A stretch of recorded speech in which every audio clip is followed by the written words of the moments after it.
Ok. Je prends le lien. Il y a même pas que le prendre directement le lien. Attends, je vérifie.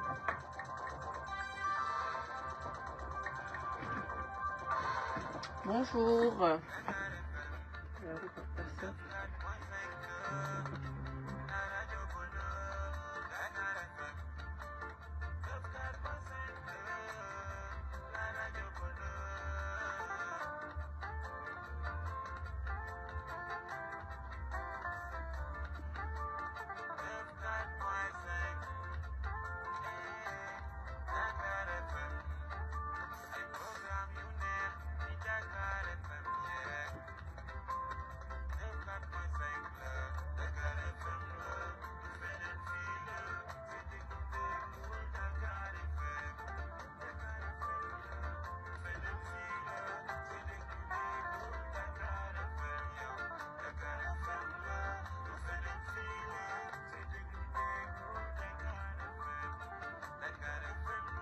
Tu as trouvé, hein? Non, c'est fait.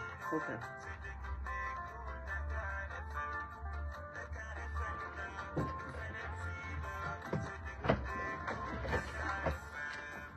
Je rapproche ton micro. Quand on parle aussi, on évite de taper sur les tables, sinon ça va se répéter. Ouais. Docteur Nakamu. Émission Docteur Nakamu.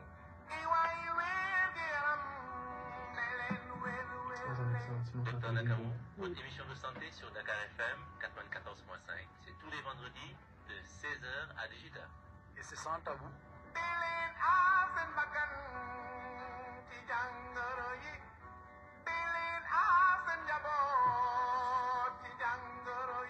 Avec des spécialistes, des invités, des médecins qui aborderont des questions sans tabou, des questions de santé, des questions de bien-être. Mieux vaut prévenir, essayer de guérir. C'est ce que vous pouvez entendre sur Dakar FM, votre radio.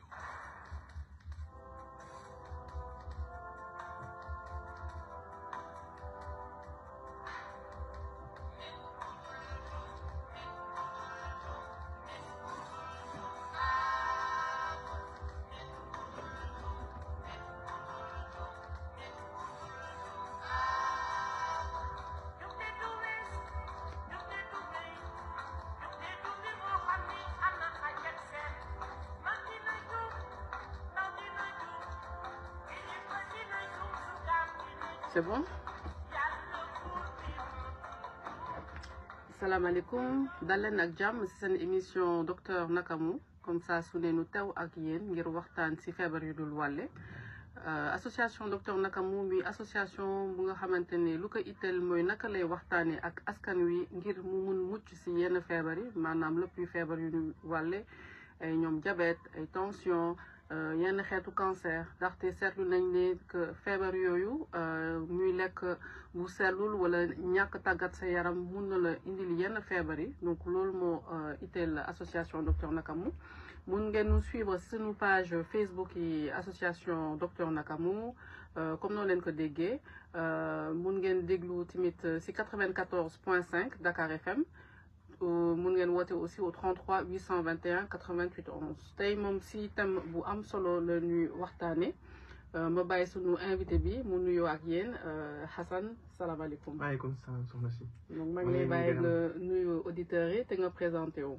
maa ngi leen di gërëm si invitation bi je suis docteur Hassan Hakim urologue andrologue. D'accord donc dalal ak jàmm sunu émission di fàttali ni que mois de novembre bi lu ñuy wooyee lu ñu koy wooyee si yéen. novembre bleu. novembre bleu comme nu jigéen ñi amee octobre rose góor yi léegi lañ jagleel novembre bleu ngir waxtaan si lu ñuy woowee cancer de la prostate ndaxte feebar bi mi ko am ampleur feebar la nga xamante ne am na si nit impact parce que su fekkee ne teeloo si juk mun na la yóbbu ba nga si faatu donc loolu moo waral tey nu indi benn urologue muy docteur Hassan Hakim ngir nu waxtaan si feebar boobu ak yéen donc soo leen bëggee woote am lu ngeen di yokk si thématique bi wala am lu ngeen di partager wala ngeen am ay questions mun ngeen woote au 33 821 88 11 wala si suñu live Facebook bi ngeen poser seen question en direct Hassan donc est-ce que balaa ñu tàmbali di waxtaanee cancer de la prostate nga wax nu lan mooy urologie déjà nga expliquer nu ko tuuti. D'accord, urologie déjà mooy spécialité muy faj li ñu waxee feebaru góor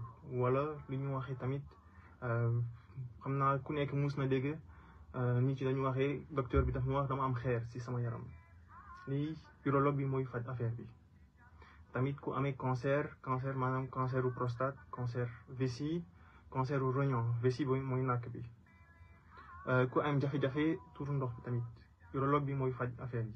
ku tëlee tamit tëlee mooy maanaam problème érection tamit urologue bi moo koy. di ça c'est pas vraiment l'urologie andrologie la. d'accord voilà suñu spécialité la mais deuxième partie la. d'accord voilà. andrologie bi si loolu ko c'est le concerné wala am na yeneen lay. non dafa am lii dafa am jafe-jafe am doom tamit.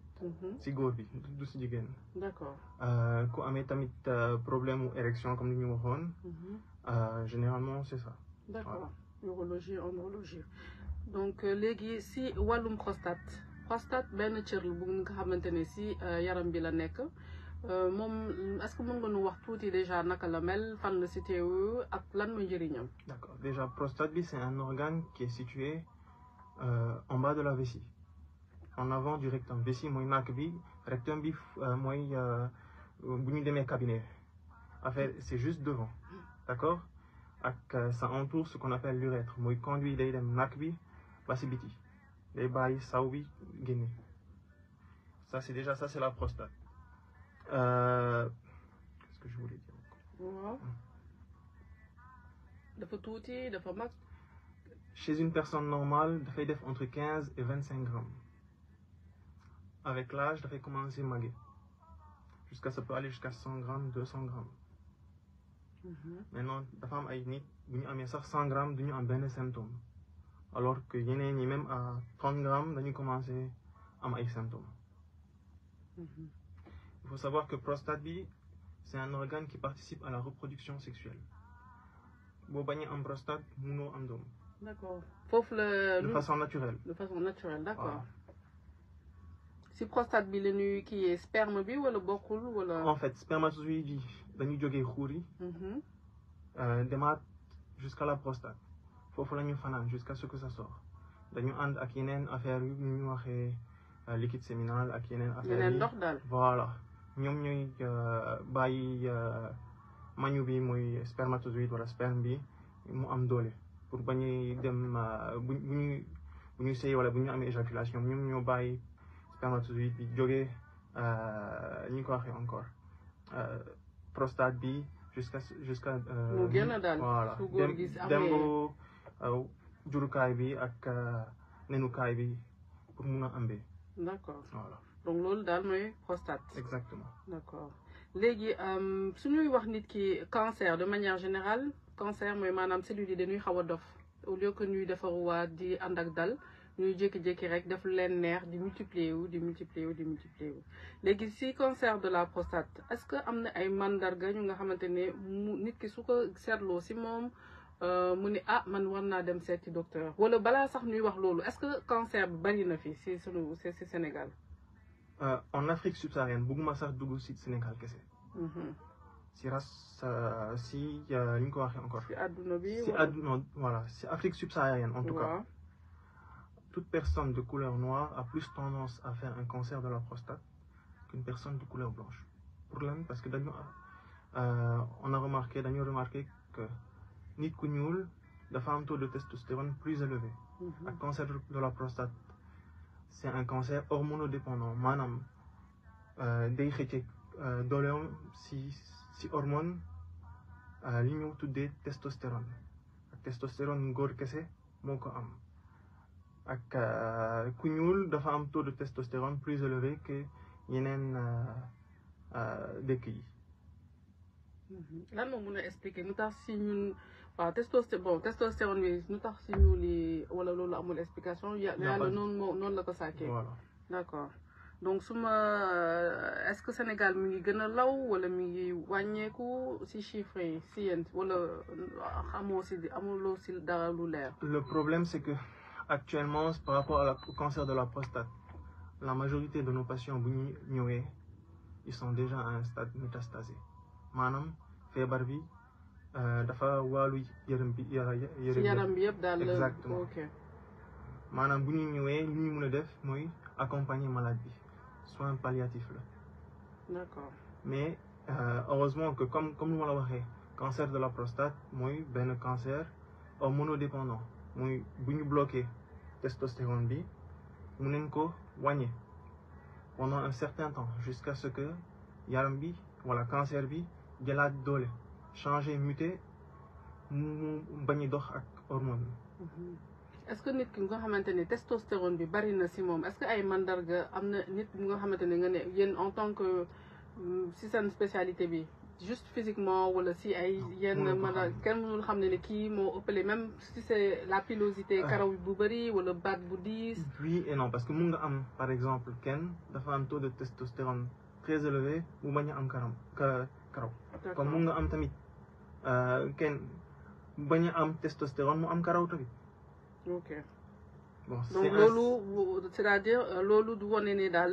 nit ki am na testostérone wala. mais en tout cas il faut savoir que ku ñuul dafa am plus de probabilité d'avoir un cancer de la prostate ñi moo tax ku nekk dafa war a ñëw fagaru wala def dépistage. ok xam naa loolu moo tax ngeen insister yéen tamit xale yu góor yi ñu ne il faut que ñu am seen novembre bleu. comme jigéen ñi nga xamante ne octobre rose d'autant plus que góor yi en général duñu seet seen bopp wala voilà surtout Sénégal en particulier dañuy xaw a ragal. ndeysaan góor yi dañu miskin. waaw c'est ça dañoo miskin moom massa mais par contre suñu amee yenn problème moom dinañ daw si urologue bi. loolu dinañ si gën a wax su kanam yi. waaw parce que góor yu bari bu ñu ñëwee généralement dañuy ñëw parce que dañu am dysfonction érectile. c'est ça maanaam dañu am bañ.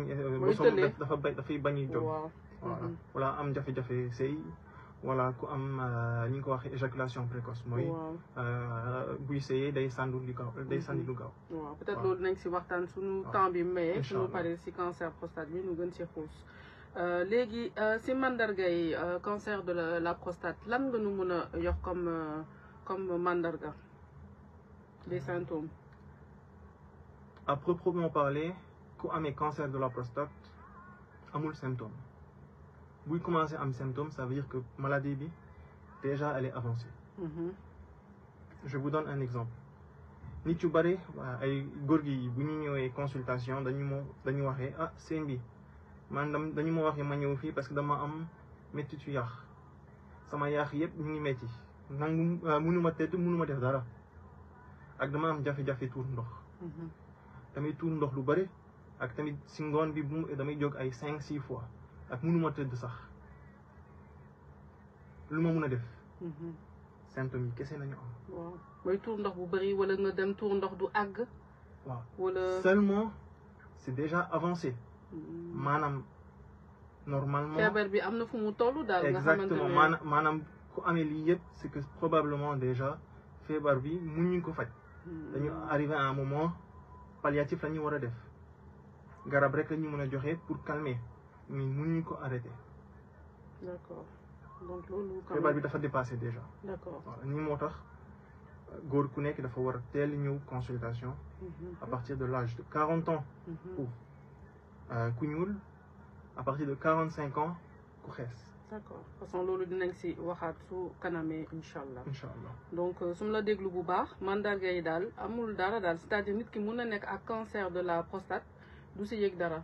exactement c'est ça donc peut-être su fekkee ne mandarga yi mi ngi feeñ mooy ne que feebar bi commencé na law si yaram bi wala si leneen si prostate bi. cancer de la prostate dafa am ay grade wala ay agressivité. mun nga am cancer peu agressif li ñu waxee ISUP 1 voilà anciennement Gleason 6 bu ko amee généralement gaa ngi mun na des ay at bala mu commencé am métastase. ok métastase maanaam mu law dem si yeneen cëru yaram bi exactement maanaam ku amee affaire bi mun na faj. bu teel a ñëw. alors que d'autres personnes comme bu ñu amee cancer très agressif comme en Afrique comme lu ma la waxee ku amee testostérone ku amee testostérone lu bari day joxe doole feebar bi parce que cancer bi hormonodépendant la. En Afrique, on a un taux de testostérone plus élevé que le reste. Ça veut dire que normalement, ici en Afrique, nous avons un cancer plus agressif. La durée de vie, ou plutôt, nous avons une métastase, dafa jóge. waaw parce que lu nga wax comme nu nga expliqué début bi testostérone bi comme ci ñun la gën a bëri donc feebar bi pour muy moom ñun la gën a yeb daal si africain yi en particulier nit ku ñuul daal moom la gën a yeb. Exactement. D'accord donc loolu tamit mooy tax ne ne nu dugg peut-être si cause yi lan mooy tax ne ne déjà nit ki facteur de risque yi dina kii dina ko def wala kee du ko def ak yooyu ndax mun nga ñu si wax tuuti. D'accord déjà première cause bi y a l'âge. À partir de 40 ans 45 ans góor bu nekk dafa war a ñëw consulter benn urologue ñu seet est-ce que kii dafa am cancer wala déedéet. Une fois par an jusqu'à minimum l'âge de 75 ans. Normalement dañu ko waxee jusqu'à ce qu'il ait une espérance de vie de moins de 10 ans. Mais damay def 75 ans parce que ici là généralement la durée de vie chez une personne au Sénégal ça dépasse pas 75 ans en moyenne. Nous avons 75 ans. D'accord? Ça, c'est la première chose. Il y a d'autres facteurs de risque qui sont très importants. Moi, l'union hérédité. Manam boy amé sa pap, sa rak, bougour. Voilà, ça c'est premier degré. Voilà, boy amé sa nidjaay, voilà sa papa bundao. Voilà sa cousin, domu sa nidjaay. Voilà, doomu sa papa bu ndaw bu ñu amee cancer de la prostate da nga am chance nga am cancer de la prostate. Beneen affaire tamit quand on parle d'octobre rose surtout ku amee cancer du sein wala cancer du col surtout le cancer du sein voilà ku am yaay rak mag wala nijaay wala cousine ku amee cancer du sein ça augmente les chances d'avoir un cancer de la prostate. loolu nga wax ni xaar nu taxaw si tuuti pour wax gars yi donc en fait su ma la dégloo bu baax su fekkee ne si sa famille nga am sa yaay wala tante wala ku la jege ku jigéen te mu am cancer du sein yow ku góor pour nga def cancer de la prostate sa chance yi mooy gën a yokku. Exactement. loolu tout lañ ko buñ ko xamee loolu yàgg na wala si études yu ñu jot a def lañ commencé déceler loolu. Ça fait quand même un moment ëpp na 10 ans quand même. D'accord donc loolu tamit donc loolu genre yooyu nga xamante ne seetlu nañ ne que seen famille am na cancer du sein dañoo war a bàyyi xel loolu pour dem seeti seen bopp. Exactement. ok maanaam bu leen maanaam góor bi comme ni ma la waxee miskin lañu. waaw dañu xalaat non jigéen bi kese la dafa war a faj ñoom. bu ñu feebaree dañu xaar jusqu'au dernier moment pour dem faj. d'autant plus que cancer du sein tamit seetlu nañ ne am na si góor yi bariwul mais am na tamit. donc c'est exceptionnel quand même. waaw mais am na quand même c'est quelque chose qui existe. pour gars yi bañ pour ñu xam ko tamit. donc di ñaax nit yi lu ñuy waaye ni nu wax ni nu bàyyi si xel bu baax képp nga xamante ne si sa famille ñu jigéen ñi am na ay mbokk ñu nga xamante ne xam na ne am nañ cancer du sein. nañ si bàyyi xel pour mun dépister wu à un moment donné nañ leen wax âge bu idéal pour def ce dépistage parce que comme nu mu ko waxee amul mandarga donc le plus tôt ngay dépister wu le plus tôt nga mun fagaru si feebar bi donc loolu lu am solo la. léegi si cause yi est-ce que am na yeneen facteurs yi nga xamante ne mun nañ si wax. Il y a pas d'autre cause connue comme lu ma la waxee. Bon à proprement parler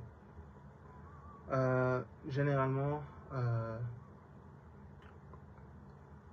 Tu peux dire en français. Les patients, quand ils viennent, comme nous l'avons dit, ils sont déjà avancés. Nous nous accompagner pendant 2 ans avec les nouveaux traitements. 3 ans maximum. Mais, il faut nous les affaires. Accompagnement avec palliatif. D'accord. Donc est-ce que lekk yenn lekk yi dina ko gën a yokkal nit ki est-ce que le fait ngay am rapport wala nga am ñàkk rapport am na si effet est-ce que loolu mun nga si. dafa am benn étude dafa génne woon je pense il y a 3 ou 4 ans aux États-Unis étude bi dafa ça montrait maanaam est-ce que booy seeyee lu bëri est-ce que dafay wàññi risque de cancer de la prostate wala déedéet. Et l'étude a ressorti que plus da ngay def moins da ngay am cancer. ils ont mis une limite de 22 rapports dans le mois. Maanaam da ngay war a sëy 22 fois si weer bi pour nga bañ a am cancer de la prostate ou pas doo bañ a am da ngay diminuer risque nga am cancer de la prostate mooy 22 fois dans le mois 22 éjaculations. Inversement booy sëyee lu bëri da ngay am risque am li ñuy waxee hypertrophie bénigne de la prostate. loolu dinañ si gën a wax su kanamee tamit. donc ok donc si mandarga yooyu daal si cause yi loolu lañ gën a lu nga gën a signaler mooy âge tardif bi maanaam plus nga jëm mag plus nga am chance su développer cancer de la prostate. Je vous donne un exemple ku amee 90 ans xam naa 90 ans kenn du ko faj cancer mais ku am 90 ans 95 ans bu ñu jëlee 100 personnes ku amee 90 ans bu ñu ko defee ku nekk mu def ko biopsie de la prostate pour ñu seet est-ce que dafa am cancer wala déedéet pratiquement 90 sur 100 patients dinañ am cancer. Sauf que du cancer bi du moom dina ko bàyyi mu dellu àdduna. ni moo tax duñu ko laal. waaw day diis tamit day diis si ñoom tamit. Exactement. Stress bi yooyu est-ce que stress am na impact si cancer. Il n'y a pas d'étude spécifique là-dessus. amagul étude d'accord am na ku lay nuyu ku tudd Mamadou Guèye mu ngi lay jaajëfal ak ku tuddee Mbaar Gissé di nuyuwaale ñi nga xamante ne ñu ngi suivre si Facebook bi donc n'hésitez vraiment pas su amul yu leer mun ngeen poser seen question wala woote au 33 821 88 11 am na leneen tamit lu nga waxoon si cause yi mooy maanaam su fekkee ne si sa famille bi ñu jigéen am na ñu nga xamante ne am nañ cancer du sein ñu bàyyi xel seen bopp ne ko am nañ chance def loolu donc pour ñuy bàyyi xel di dem dépister wu loolu am na solo fagaru moo gën faju donc si diagnostic différentiel maanaam lan moo xaw a méngoo ak feebar bi te nga xamante ni du feebaram lan moo si Il y a deux diagnostics différentiels en dehors du cancer de la prostate que dañu am même signe à peu près mooy li ñu waxee hypertrophie bénigne de la prostate ak prostatite. D'accord. Prostatite mooy infection si prostate bi. léegi infection yooyu est-ce que bari na est-ce que c'est fréquent? Il y en a quand même. Il y en a beaucoup. Oui. léegi lan mooy mandarga wu prostatite? Prostatite bi da ngay am yaram bu tàng. da ngay am fièvre yaram bu tàng d'accord. da ngay am même signe cancer de la prostate avancé en dehors de la douleur osseuse bien sûr. waaw maanaam yàq yu métti en dehors de ça maanaam da ngay am ay jafe-jafe tuur ndox. waaw sooy tuur ndox day xaw a métti. voilà dafay métti da ngay tuur ndox lu bëri booy tuuree ndox ba pare. da ngay sentir ku mel ni des na si biir nag. tuur ndox saw bi. waaw à peu près ay signes yi. d'accord parce que am na ñu lay wax ak tamit surtout da ngay am fièvre. fièvre léegi est-ce que nit ki su fekkee ne da ngay gis yenn saa consultation nga gis kenn mu ne la man su may saw daal seetlu naa ne fan yi day gën a jël temps. Il y a beaucoup de choses qui peuvent être dues à ça. Ça dépend de l'âge. léegi kooku si jeune la woon. ñaata at la moom. trentaine 30. Il faut voir est-ce que musul def li ñuy waxee infection sexuellement transmissible urétrite. D'accord. Parce que généralement kuy defee urétrite à la longue day def li ñuy waxee sténose de l'urètre. buy defee sténose day def li ñuy wax day def dysurie. dysurie mooy. saw bi du am doole. D'accord. day jafe maanaam balaa booy tuure ndox bala dem lu sori day wàcc si day tuur ndox sa yére yi.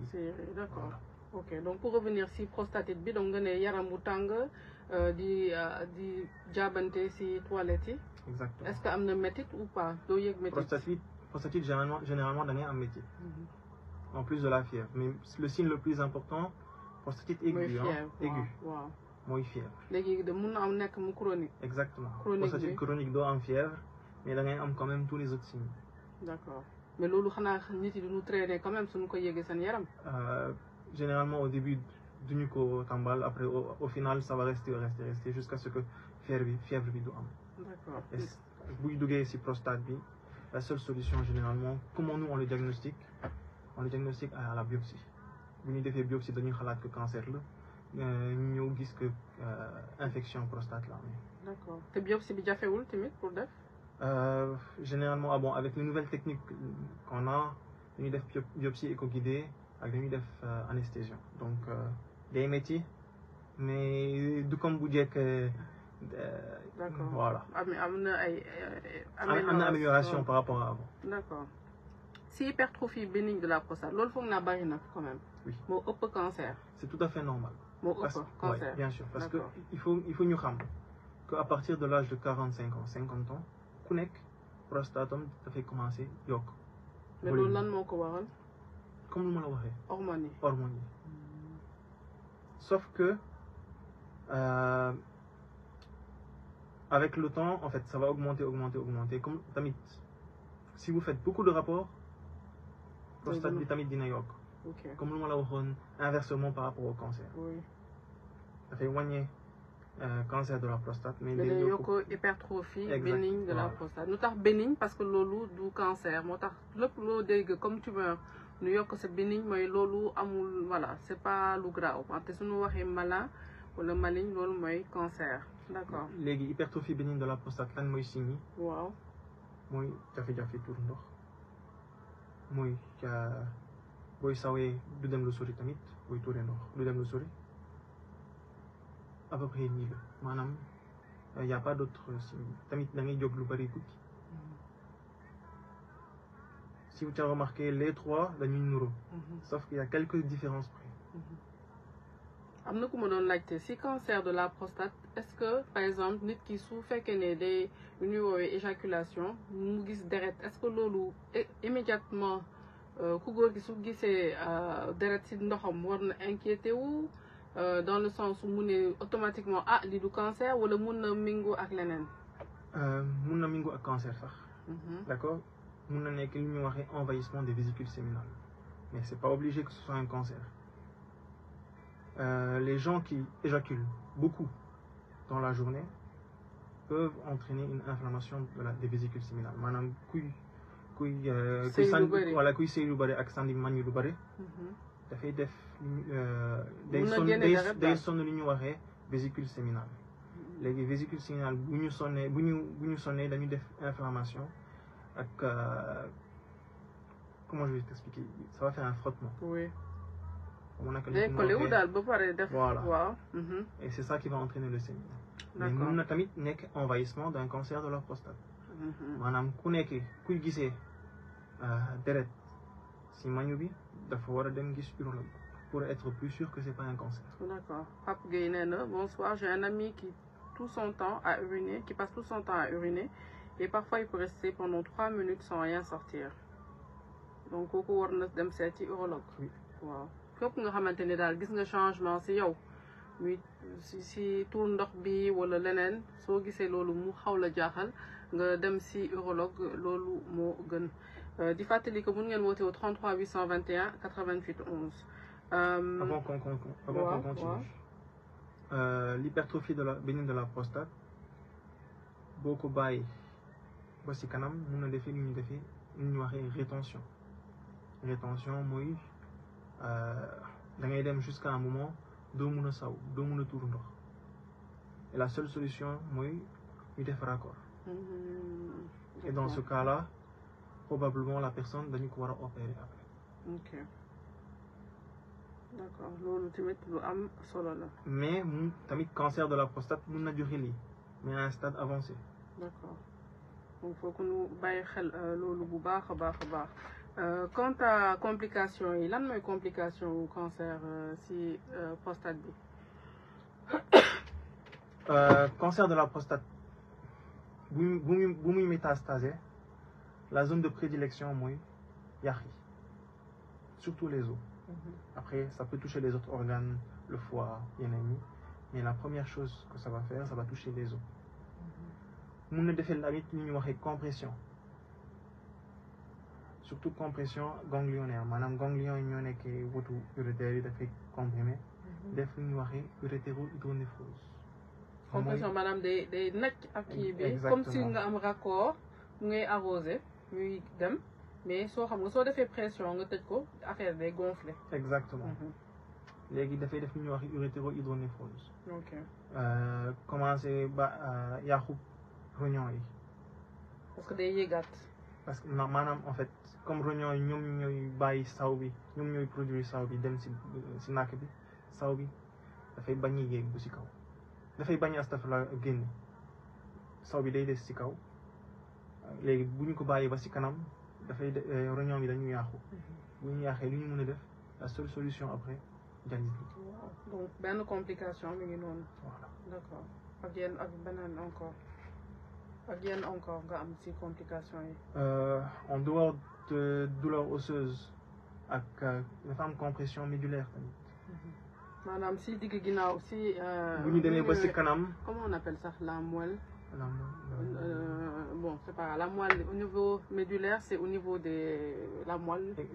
qu'il y a une compression. rachis la rachis waaw. voilà bu ñu demee ba si kanam mun na nekk ku amee jafe-jafe méttitu yàq yi mun na demee ba si kanam wax la ah seen i man mënumatuma dox sama tànk ku mel nii yéeguma dara si affaire bi mënuma dox mënuma def dara généralement ça c'est déjà des signes de métastase avancée. D'accord métastase bi ban appareil bi fan la gën a yeb donc tu la wax nga ne yax yi. à 80% ça commence avec les os et ensuite ça va. bëgg naa nga insister foofu yax yi parce que fii Sénégal on a tendance métit dañ ko mën a muñ en fait dañuy muñ te tamit nit ki su jëmee mag peut-être là aussi parler aux collègues duñuy xaw a banaliser douleur u mag yi nee na ah grawul bind la anti-inflammatoire ba pare dem est-ce que ñun par exemple suñu waree consulter am na benn ay cër yu ñu war a gën a insister si partie yax yi pour ne ah est-ce que du moom est-ce que du ma laajte yeneen analyse wala déet. Normalement comme lu ma waxoon ku nekk à partir de 45 ans médecin généraliste. Ou urologue dañu war a def dépistage. Ça consiste à quoi? Ça consiste à demander le PSA li ñu waxee antigène prostatique de la prostate, d'accord? Antigène spécifique de la prostate et faire ce qu'on appelle un toucher rectal. Parce que mun nga am PSA ou normal ak toucher rectal c'est suspect comme mun nga am toucher rectal tout à fait normal nga am PSA élevé. Dans ce cas-là la seule solution c'est il faut faire dañu war a def examen complémentaire muy si le patient a les moyens IRM prostatique wala ñu dem directement sur la biopsie. D'accord. Pour ñu mën a xam est-ce que cancer la wala déet. donc loolu mooy. c'est pour ça que comme lu ma la waxee fagaru dafa am importance. comme nga waxoon fagaru moo gën faju. exactement parce que comme dafa diis ça coûte cher balaa ngay am ay métastases tamit sa yax yi déjà métit parce que métitu cancer yax yi dafa métti. En dehors du moyen financier. Ok. Ça coûte très cher. Ça fatigue beaucoup la personne et la famille. Oui. Parce que imagine nga am complication wu dialyse bi ak ñëpp xam nañ que déjà dialyse dafa cher. Généralement même la dialyse je peux laisser ça de côté parce que la personne vient déjà fatiguée.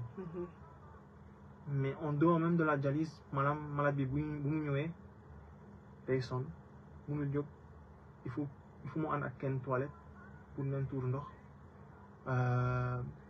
dañu ko war a changer le couche tout ça góor ku nekk il ne va pas l'accepter facilement. C'est pour ça que dañu ko war a prévenir. À partir de 50 ans 40 ans 45 ans il faut qu'ils viennent consulter.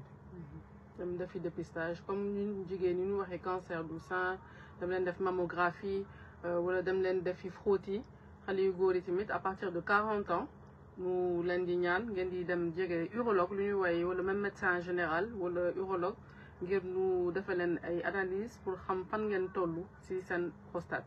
am na benn mandarga bu ma bëgg a laaj est-ce que nit ki dina jeex forcément ou pas parce que xam nañ ñu bëri xam nañ que cancer soo ko xasee ba am yenn say jeex bi mun a nekk benn mandarga.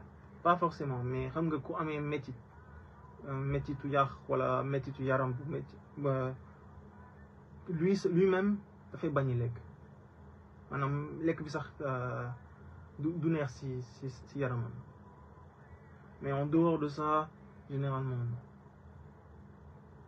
Ok d'accord léegi si wàllum dépistage bi est-ce que ça coûte cher ou pas pour xam fan nga tollu muy PSA bi nu ñuy waxee wala biopsie bi. Pour le PSA il faut compter en fonction des laboratoires publics et privés c'est le même prix à peu près c'est entre 15 000 et 20 000 francs. ñoom tamit duñu xeex comme jigéen ñi ñu am subvention. C'est ça.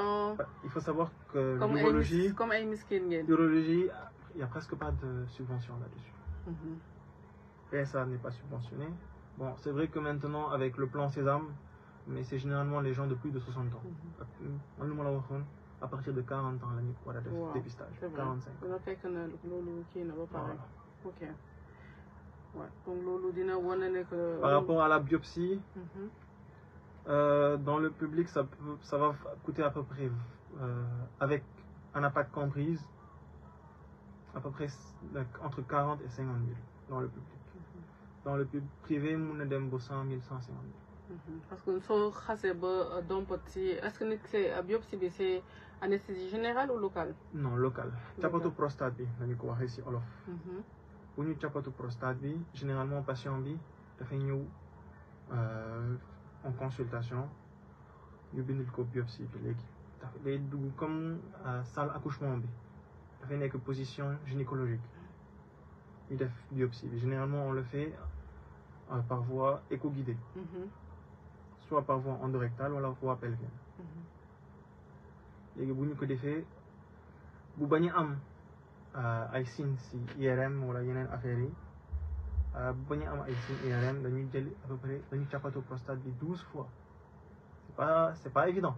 Da ngay jël même jour même 12 morceaux prostate. Pour xam pour mun a xam cellules pour mun a xam est-ce que cancer bi am na wala déedéet. D'accord. Parce que mënoo jël benn rek. Waaw parce que mun nga tomber si benn du la wane dara. Exactement. Donc pour être sûr que di nga gis dara da ngay jël fu. Léegi bu ñu gisee que si IRM bi dafa am ay signes cancer évident dañuy yokk. C'est pour ça que c'est pas évident. Mais généralement, c'est sans complications. Et la douleur est, disons, comment on appelle ça encore, supportable. Même après anesthésie? C'est supportable. La douleur est supportable avec l'anesthésie. Mais après, non, pas beaucoup, non. Non. Sauf que nous avons une complication, l'union est hématurie pendant quelques jours, 2-3 jours. Hématurie, madame, vous deret si waaw.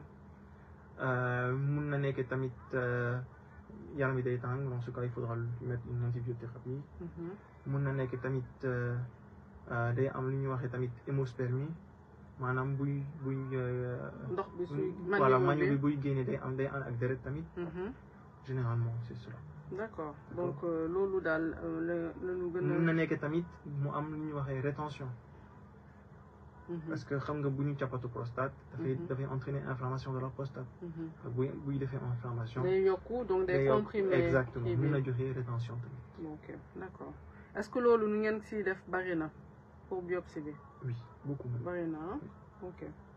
te loolu si leen góor yi ñu xaw a ragal ñu si am tuuti réticence. Bon, généralement dañuy waxee nanguñu sax ñu dugal échographie si ginnaaw parce que c'est pas évident. Waaw. D'accord, mais c'est quelque chose qui doit être fait. Amul si waaw te loolu tamit am na lu ñuy woowee toucher rectal tamit. loolu su góor yi yu bëri tamit est-ce que mun nga sensibiliser tuuti si wàllum toucher rectal bi ban njëriñ la am si góor ak si ban at. Toucher rectal comme lu ma la waxoon à partir de 40 ans 45 ans. dafa góor bi ku nekk dafa war a ñëw def toucher rectal. Ça consiste en quoi? Toucher rectal mooy dañuy dugal urologue bi benn baaram si ginnaaw. Pour lan dañu war a examiner prostate bi ñu seet est-ce que prostate bi c'est normal wala déedéet. Est-ce que amul ay jafe-jafe est-ce que amul ay atypie est-ce que c'est homogène c'est lisse wala non pour ñu mën a xam est-ce que y a des signes évidents ou plutôt suspects de cancer là-dessus.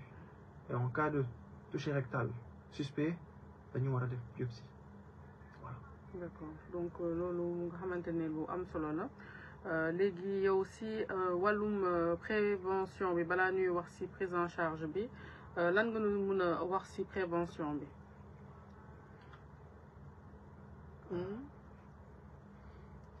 Par rapport à la prévention. Déjà dépisté wu sûrement. Oui. Teel a dépisté wu. Il faut qu'il se dépiste et il faut prendre vos parents aussi. Il faut que ça soit quelque chose par exemple ku amee 40 ans dafa war a ànd ak papaam tamit. 60 ans. Waroo dem yow rek. Comme ça au moins en fait c'est comme si c'était da ngay dem super normalement dépistage bi dafa war a nekk comme ku mel ni dafay dem une fois par an si docteur bi seet yaramam est-ce que dafa am dara est-ce que dama am tension est-ce que dama am mais diabète. loolu nit ki su fekkee ne dara jotu ko te mu def ko chaque année daf ko war a def. Chaque année au début. Chaque année hein. Pendant les 2 premières années voire 3 premières années après en fonction des résultats mu neen ko defee tous les 2 ans wala tous les 3 ans. D'accord. D'accord. Mais le plus important c'est les 3 premières années et on fait un suivi progressif. mun na nekk tamit bu may gisee benn patient ma gis ko tey mu am ni ñu waxee PSA à 3 wala à 4 limite normale mi mooy 4 mu am PSA à 3 wala à 4 ma wax ko année prochaine il vient il a un PSA à 6 c'est déjà très suspect ñu waxee vélocité maanaam augmentation sur 1 an c'est déjà de 2 alors que la taille de la prostate est la même bu ñu defee échographie mooy déjà là il faut voir est-ce que waruñu def biopsie wala déedéet. Donc est-ce que mais échographie bi kese est-ce que mun na nit ki su ko yéen soo leen ko gisee mun nga ne ah lii est-ce que moom la ou pas wala. dina leen orienter ou pas. Ça peut nous orienter en ayant le PSA. bu ñu amee échographie kese mu ñu ko xamee. parce que mun na am nga mi dafa am prostate à 80 grammes wala 100 grammes comme lu ma la waxee PSA bi mu nekk à 3 wala à 2 c'est tout à fait normal maanaam probablement kii dafa am. HBP mooy hypertrophie bénigne de la prostate mun na am keneen dafa am prostate de 30 grammes dama la waxoon la taille normale c'est entre 15 et 25 grammes mu amee prostate de 30-35 grammes mu am PSA à 12-13 c'est très suspect dans ce cas-là il faut voir est-ce que patient bi amul infection urinaire déjà pour éliminer une prostatite voilà une infection urinaire qui a augmenté autre chose que j'ai oublié de spécifier avoir un rapport sexuel peut augmenter le taux de PSA maanaam booy defee booy amee rapport bi tey da nga war a xaar au moins 2-3 jours avant d'aller faire un PSA. mais loolu est-ce que yéen di ngeen ko expliquer maladie balaa ñu koy dem def. Généralement oui mais des fois on l'oublie. mun nga ko oublier fàtte waaw mais peut-être que ñu waa labo yi peut-être ñoom ñu gën si bàyyi xel. laajte nit ki balaa ñuy jël laaj ko ndax jot na am rapport ou pas pour affaire yi bañ a faussé wu aussi. donc je pense que loolu tamit lu am solo la pour ñu koy def te PSA bi benn yoon ci at bi kese doy na. su fekkee ne réglé c'est normal. ok si c'est normal. Voilà. si hypertrophie bénigne bi PSA bi day yokk wala du yokk. day yokk en fonction de la taille de la prostate. c'est tout d'accord. D'accord mais il y a ce qu'on appelle la densité de la prostate. Si on calcule on peut vérifier si c'est suspect ou pas. D'accord. Si wàllum prise en charge bi Sénégal bi naka lay demee naka lan nga nu mën a wax ci prise en charge u cancer prostate. Dans les hôpitaux publics. Dans les cancers localisés booy amee lu ëpp 60 ans mu nga am plan Sésame généralement ça prend en charge l'intervention chirurgicale. maanaam doo fay opération bi dans le public. Par contre bu ñu amee cancer localement avancé wala cancer métastatique tout est à la charge du patient. Il y a la chimiothérapie par contre qui est gratuite alhamdoulilah. La chimio pour le cancer. Sauf que on l'utilise généralement en deuxième recours. On l'utilise en premier recours mais ça dépend. Le meilleur traitement c'est l'hormonothérapie. maanaam da ngay arrêter production de testostérone en cas de cancer métastatique. Par rapport à ce traitement-là, le traitement médical, pas chirurgical de ça, il faut compter pratiquement 250 000, 300 000 tous les 3 mois. C'est pas donné. C'est pas donné. C'est pas donné. C'est pour diminuer la maladie. Ça veut dire maanaam bu ma joxee garab bi mun na joxe malade espérance de vie d'environ 2 ans en plus. dafay arrêter maladie bi jusqu'à ce que comme lu ma la waxoon prostate bi cancer de la prostate mu muté mu bañee soxla testostérone pour mun a am doole.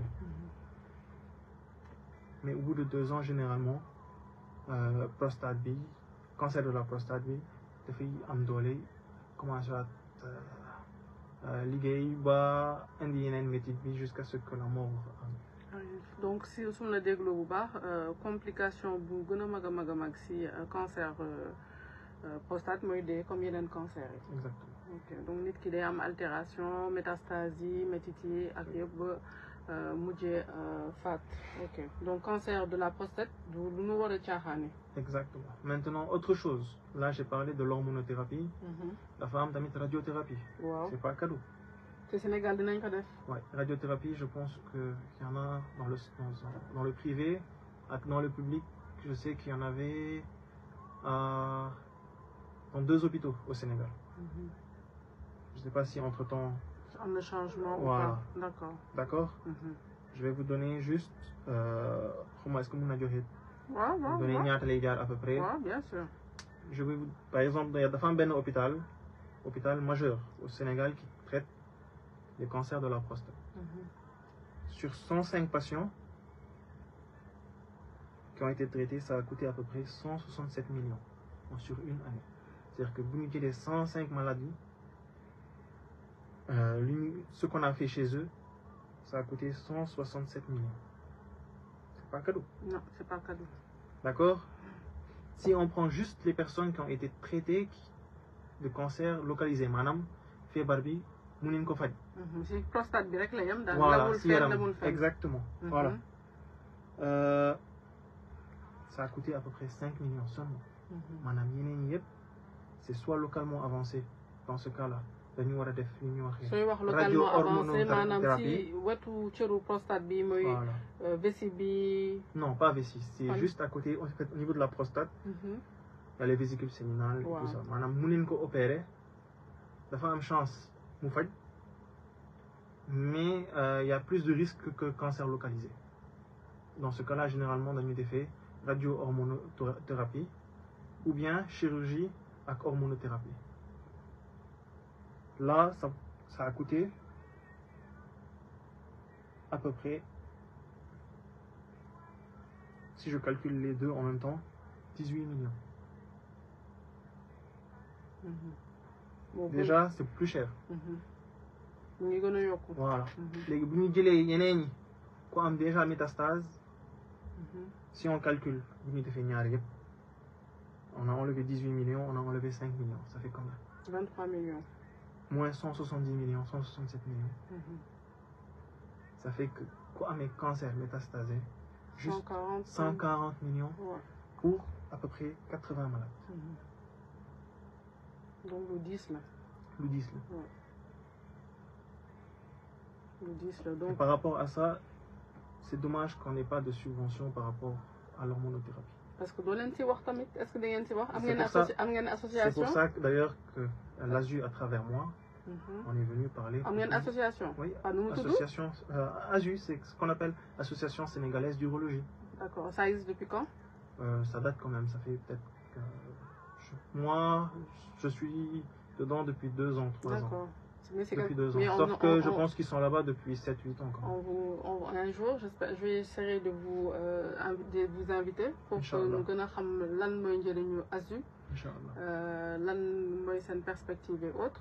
Je pense que comme l'ISCA nous def yéen waru ngeen am taxawaay boobu pour jàppale maladie de telle sorte que déjà pour dépister wu mu gën a yomb ak prise en charge. Mais je pense que déjà chimiothérapie bi comme nous l'association sénégalaise d'urologie, en fait c'est tous les médecins urologues qui sont regroupés là-dedans. Oui. C'est comme quand on dit SOCDEF pour nous les dermatologues. Exactement. Oui. Voilà. C'est juste ça. Voilà, non, il n'y a pas de... comme la LISCA et tout ça. D'accord. Bon, récemment, je pense que semaine dernière, là, à Codeg, l'ISCA, elle fait une marche ce dimanche. Oui, accompagnée pour randonnée pédestre. Par rapport à Novembre Bleu. Wow. Novembre Bleu, moi, je le rappelle, moi, mois de cancer de la prostate. D'accord. Donc, lu am solo la. Donc, su fekkee ne am ngeen leneen lu ngeen si bëgg a gën a xuus ngeen woote au 33 821 88 11 wala ngeen joxe en commentaire seen contribution wala commentaire wala question n'hésitez vraiment pas 33 821 88 11 foog naa ne su fekkee ne amul leneen lu ngi si yokk je sais pas ndax am nga benn message wala dara lu nga bëgg a wax si wàllum cancer de prostate bi. comme je le répète, je vais encore le répéter. Oui, comme on dit, la répétition est Voilà. pédagogique. Ku nekk ku amee 40 ans 45 ans dafa war a dem seet urologue wala médecin généraliste pour mun def PSA ak toucher rectal pour mun def dépistage lu ñuy waxee fagaru prostate. Fagaru moo gën faju. Voilà. te njëriñu nit ki su fekkee ne am na cancer tamit am na lu bëri luy yàqu si moom. Bien sûr déjà il faut ngeen xam que cancer bi c'est vrai qu'au début dafay commencer laal comme lu ma la waxee yàq yi ak lii yëpp mais à un moment. am na ku woote allo salaamaaleykum. waaw. waaw dalal ak jàmm si émission bi. mooy Mamadou Gueye yow yaa nekkoon di wax di poser yenn question si Facebook bi wala.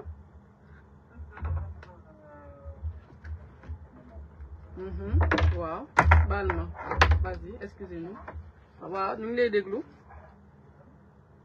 allo waa sëñ bi salaamaaleykum. oui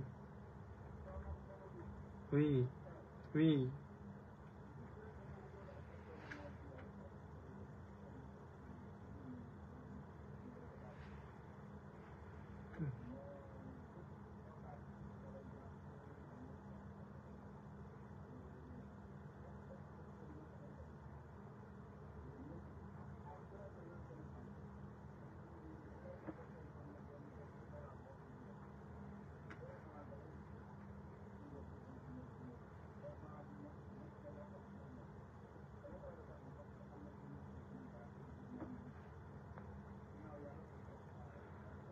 Merci beaucoup, merci. Peut-être s'il pose une question, tu le dis à haute voix.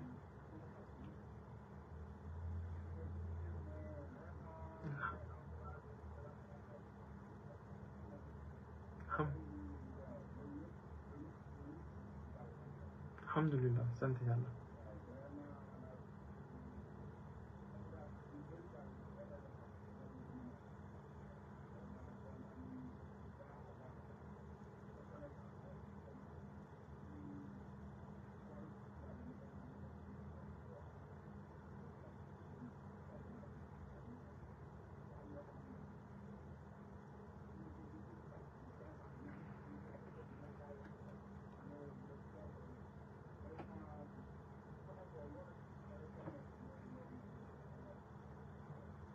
Merci, cher ami, merci beaucoup. Merci beaucoup. Merci si message bi.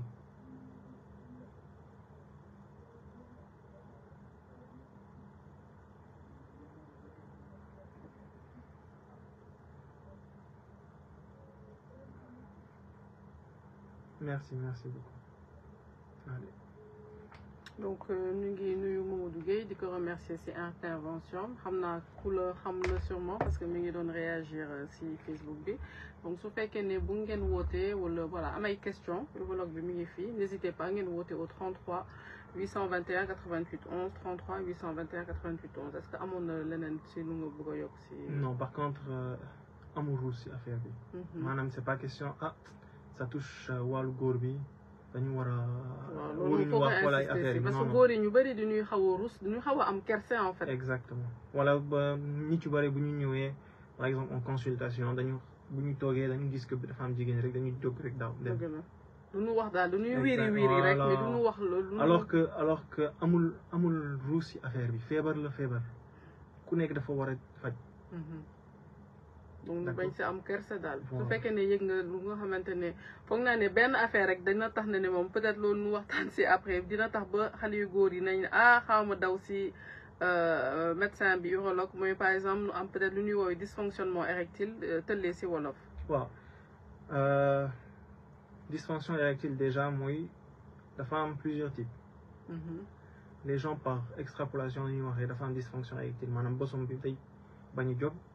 wala day gaaw daanu alors que gaaw daanu bokk ci beneen bi ñu waxee éjaculation précoce c'est pas une dysfonction. D'accord. Ok maintenant dysfonction érectile bi dafa am feebar yu bari mun na ko joxe comme mun na nekk tax sax la première cause mooy li ñu waxee stress. stress Ah donc oui. stress mun na tax bu góor du mun a am. surtout góor yu am ay 30 ans 35 ans dafa am yu bari bu ñu ñëwee ah sëñ bi man dama sëy ak jigéen ak sama jabar sama bés bi nangu jóg lu may def sëñ bi looy liggéey damay liggéey bu métti ak actuellement dama am problème yu bari xawma lu mu war a def il faut d'abord qu'il règle leur problème. En fait xel bi su xaw a jaxasoo du su dalulee day impacté aussi seen. dañuy joxe généralement góore daal traitement pour 1-2 jours généralement 1 semaine maximum après c'est réglé mais dafa am ñeneen ñi comme les personnes qui ont des cancers de la prostate wala kuy commencé mag ay 60 ans 70 ans dafay am lu ñuy waxee athérosclérose mooy. si day xaw a dafay commencé boucher pour lan parce que dafa am deret bi ak yeneen affaire yi dañu commencé boucher deret bi day bañ jaar si wotu awra bi. bu ñu bañ a jaar érection bi du am doole. Dans ce cas-là on essaie de traiter ak traitement yi mais c'est pas toujours que ça marche. garab yi bu bañ a dox dañu passé si injection. garabu injection. injection bu ñu bañ a dox dañuy defee lu ñu waxee implant pénien. mais yéen fii est-ce que Sénégal yooyu am na fi. érection injection pour am kii am na fi. yëpp am na fi. d'accord c'est disponible. nit est-ce yu que bari cher na wala cherul. ñaata temps day am comprimé bi il faut compter 1500 à chaque repas. te amul à la longue effet. il faut toujours voir un cardiologue avant de donner ce traitement. ou bien booy xamee que nit bi amul tension. mais c'est que problème bi tamit lu ñuy constater c'est que xale yi léegi jeunes yi même su fekkee ne mun nañ am érection bu baax wala kii dañuy bëgg a jël garab yooyu ñooñu lan est-ce que loolu baax na pour gën a yokk seen kattan si ñoom. seen xalaat généralement góor yi maanaam jeunes yi pourquoi est-ce qu'ils font ça d'abord parce que c'est quelque chose de tabou. lu ma waxee léegi. Ils ont tendance à voir beaucoup de films pornographiques. C'est vrai. te ñoom ñu foog ne que noonu lay demee. film pornographique nit ñi dañuy des ay 30 minutes 40 minutes voire 1 heure de temps. alors que c'est pas possible. waaw ñooñu ñu def ay séquences. il faut un rapport sexuel normal c'est entre 3 et 15 minutes. D'accord. booy defee lu mu ëpp 15 minutes c'est que da nga am problème si. ok. bon je dirais pas problème si vous dépassez 30 minutes je vous dis ok. oui. mais nit ñi dañu xalaat dañu bëgg a def comme acteur pornographique alors que la majorité des personnes qui font des acteurs qui sont acteurs pornographiques dañu am implant pénien maanaam mu nga des ay 2 heures de temps 3 heures de temps sax. doo éjaculer. d'accord wala ñuy def peut-être ay séquences yi ko dagg et puis après def seen montage. ou bien aussi. donc loolu tamit am na ci solo. te tamit beneen problème bi c'est que góor yi tamit suñu amee problème mu stress comme nu nga ko waxee. mu tële voilà affaire bi day def cercle vicieux parce que góor gi day ragal ñu tax mu am blocage après loolu day entretenir Fatima bàyyi ma après day entretenir problème boobu donc ñooñu tamit il faut que ñu leen di dalal seen xel bu baax di leen accompagner parce que ñëpp xam nañ si góor moom loolu su ko manqué rek c'est la fin du monde moom. beaucoup de personnes ils sont mariés duñu am problème ak jabaram. mais dañu am problème ak copine gauche droite. Ça arrive souvent. Ah bon? Ah oui. Nit ñu ma waxee man amoo benn problème ak sama jabar mais bu may demee ak ku ma bëgg a genre Fatima yi nii def ay yooyu xon yi la. oui yooyu xon yi la de Fatima jigéen ñi danoo graaw d'accord donc loolu dina tax ñu ñëw ci consultation parce que loolu dañ leen di jaaxal Fatima loo xalaat ci loolu du lay xon waaw d'accord donc après ñooñu suñu fekkee ne réglé ngeen seen problème mentalement ak yooyu en général day ñëwaat. chez les jeunes. waaw. chez les personnes âgées c'est plus difficile comme lu ma la waxee. waaw si c'est pas le stress. waaw c'est atteinte par exemple si diabétique yi ñoom loolu waaw parce que sidit yi xam nga day xaw a yàqu donc loolu mooy. du ñu am érection bu baax. waaw. bosom mun na sentir bosom dafay jóg tuuti mais du jóg complètement. ak bu bañee am bu bañee sëy góor bi tamit dafay am jafe-jafe. ok si xel bi. waaw donc loolu yëpp ça joue également. ci bi tamit ça va faire un cercle. waaw donc si dysfonctionnement bi est-ce que mi ngi gën a yokk si yow ou pas parce que am na ñuy incriminer yenn type d'alimentation. Dans le privé, c'est type de- 50% des consultations, la dysfonction. D'accord. Et ça commence à partir de quel âge ou quel âge? Même à 20 ans. À 20 ans. Ok. Mais l'eau en général, c'est quoi? C'est parce que il y a le stress qui revient ou bien il y a des pathologies? 80% des cas, c'est le stress. Chez le jeune. Mhm. Chez l'adulte, madame, Koumagé a 50 ans, 60 ans, 70 ans, c'est plus en rapport avec Yenen ou Febar. Madame, Ouais. dans les garab au début, ça marche très bien. Mhm. Mais avec le temps, au bout de 5 ans, 10 ans, ça entraîne d'autres problèmes. Et une garab du doy. Nous D'accord. Yenen affaire. Ok. D'accord. léegi si sànq am na lu nga wax mooy lu ñuy woowee éjaculateur précoce léegi loolu mandarga bi mooy lan ñuy woowee éjaculateur précoce lan mooy éjaculation précoce. Éjaculateur précoce, moi, buy sëyee, ça dépend. Certaines personnes sax duñu àgg sax ba sëy ba sëy. mooy maanaam si préliminaire yi si seen yaram su xawee tàng rek nu bàyyi nu génn. dafa am ñeneen ñi tamit bu ñu buggee duggee rek sax duñu def 1 minute rek dañu daanu. mais loolu kan lay faral di gën a yeb xale yu ndaw yi wala mag yi wala amul. rapport bi comme sport la. d'accord. ku defee lu bari. la durée va augmenter. maanaam man par exemple buy jëlee kenn musul def sport amateur. day ñëw rek. day def wax ku kaw tey dama bëgg a def marathon. day daw ay 100 mètres 200 mètres rek seen bi damay delluwaat sama kër. waaw jéem ku kaw. waaw alors que buy jëlee kenn dafay daw tous les jours wala tous les 2 jours. day am endurance. voilà day am endurance c'est pareil. d'accord. Et il faut savoir que le sport diminue le stress. Oui, donc ça. Donc c'est un facteur améliorant. Oui. Autre chose, les femmes góor yu bari ils sont rapides. Maanaam dans le sens où dañu bëgg a gaaw rek. Non non. Les femmes préliminaires ça fait partie. Et tamit dañu war a jàng contrôler boppam. C'est vrai. Mais loolu est-ce que yéen urologue yi su fekkee ne nit ki am na problème boobu di ngeen ko jàngal expliquer ko lan la war a def ay techniques de telle sorte que. du gaaw génn. Bien sûr, il y a généralement soit dañu dem gis urologue sinon dañu dem gis sexologue. waaw mais bon Sénégal sexologue bariwul. on a benn un ou deux. waaw. Oui. Donc je te pense que wala nu toog seen jàpp seen njàmbur aussi parce que là aussi c'est une réalité. il faut qu'ils discutent aussi entre femme et mari. parce que nit yu bari tamit jigéen yu bari mun na yàqu ndax loolu tamit su fekkee ne nit ki du wax wala yenn saa yi day am kersa wala mu xaw a gis boppam. góor ak jigéen nañu war a waxtaan jigéen bi dafa war a wax góor bi non c'est pas grave. ak affaire yi calmer la personne beneen yoon di nga yokk affaire bi du dara. ak jigéen yu bari maanaam tey booy sëy ak jigéen ak sa jabar ko suba boo bëggee sëy mu wax la non dama sonn. Il y a cette réalité aussi il faut que jigéen bi tamit bañ a repousser l'homme. Parce que sinon non même pas c'est même pas une question day ruus wala day après day des de côté non. S'il refuse elle refuse le 2e jour 3e jour mu refusé 4e jour mu bëgg a sëy comme ku mel ni musul def sport. du am endurance. D'accord donc moom daal jigéen yi dafa war a nangu tous les jours. bon waxuma la tous les jours bu mu nangee tous les jours kay xaw ma kuy dee est-ce que góor wala jigéen. ah je sais pas Fatima am na ko dugg. Fatima mi ngi rey boppam fee non. il y a certains des patients. qu'on connaît s'ils ne le font pas tous les jours dañu am problème.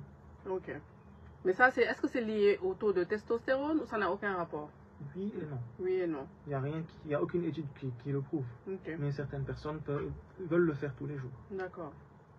Et ça, il n'y a pas, je veux dire, comme nous l'avons dit, à la longue, ça permet à l'homme d'avoir moins de problèmes de dysfonctionnement également. Ça moins de problèmes, pas de dysfonctionnement, mais déjà, moins de problèmes d'éjaculation précoce. D'accord. Autre chose, bon, ça, il y a des études qui sont contradictoires. Heureusement qu'ici au Sénégal, 99% patients ont eu jungle. Mais beaucoup qui ont jungle, la circoncision est mal faite.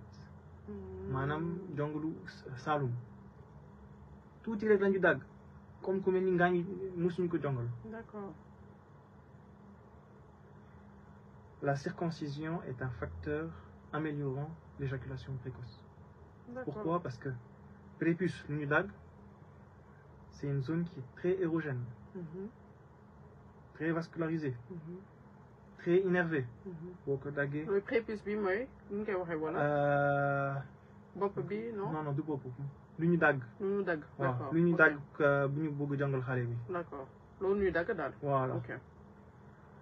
prépuce bi bu ñu ko daggee la probabilité d'avoir une éjaculation précoce diminue. D'accord.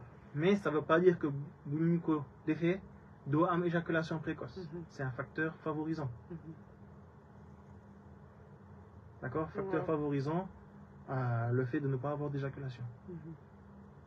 Mais est-ce que nit ki su ko amee loolu kii précoce bi c'est toute sa vie? C'est quelqu'un qui n'aura pas de chance? Non. Toute sa vie c'est. Non, il peut apprendre psychologiquement mun na ko jàng mun na jàng boppam bañ a am éjaculation précoce. D'accord. D'accord? maanaam buy sëyee buy jàngee ñu ko waxee encore buy jàngee naka la ñuy contrôler affaire bi. mun na bañ am éjaculation précoce. mun na des 3 minutes 5 minutes 10 minutes. ko yokk ndànk 15 minutes. ok d'accord mais c'est pas parce que gaañu dafay def 3 minutes ça me satisfait pas. bu amee 10 minutes ça me satisfait pas. dama bëgg a def comme film yi lu ñuy defee. non.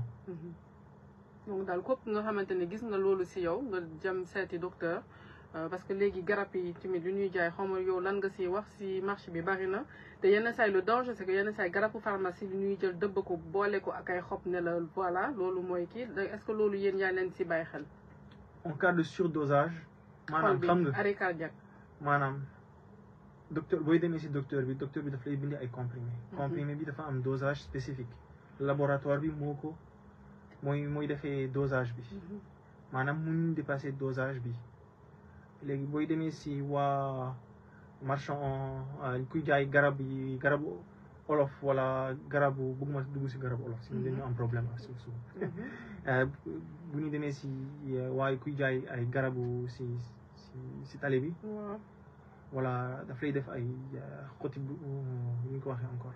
ay mélange ay plantes yi ak yëpp wala ay reen wala. voilà mu def buy jëlee garab yi. defaat ko ci biir. c'est ça buy amee mauvais dosage dafay def arrêt cardiaque. arrêt cardiaque parce que dosé wuñu ko alors que soo demee ci médecin bi moom xam na mais ñu bari ñuy jaay ci biti garab yu ñuy jaay pharmacie li ñuy jël jaxase ko ak xob yi ne la voilà alors que non te loolu c'est dangereux.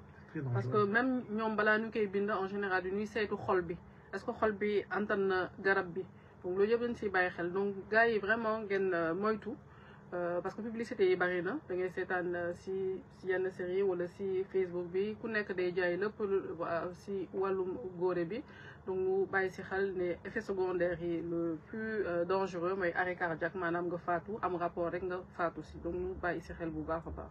en rentrant par rapport à ça. y a beaucoup de jeunes actuellement bu ñu ñëwee dañu laajee seen bi man sama bos bi dafa tuuti dama bëgg yokk taille bi. waaw est-ce que c'est possible. est-ce que loolu c'est possible au Sénégal.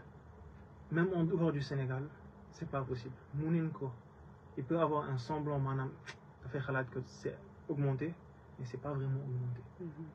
am na tamit benn phénomène bu ñu doon wax ne dafa amoon ay sëriñ dañuy sàcc awra. non kii kay loolu est-ce que c'est pas benn góor bu nga xamante ne xam na ne que affaire am bi kii wul mu bëgg a wax rek nee na dañoo sàcc awram wala yu mel noonu. xaw ma histoire mystique bi kay duma dugg ci affaire bi. waaw loolu moom yéeme na torop parce que léeg-léeg nga dégg ko. amoon na temps ñu ci doon wax lu bari genre que soo nuyoo ay nit par exemple. booy joxee loxo bi rek jeex na. sa bos bi day wàññi taille. waaw. mais si wàllum taille bi tamit complexe yooyu est-ce que vous accompagnez les gens par rapport à ça est-ce que loolu. je vais rassurer certaines personnes. chinois yi 1 milliard ñaata 1 milliard 500 millions. chinois yi la taille moyenne damay dugg ci taille bi. c'est tabou mais je vais le dire. taille moyenne ci chinois yi c'est entre 7 et 10 centimètres. à l'érection. ñaata la ñu nekk. 1 milliard 500 millions. loolu mooy wane ne que c'est pas la taille qui compte. c'est pas la taille qui compte. D'accord. Voilà.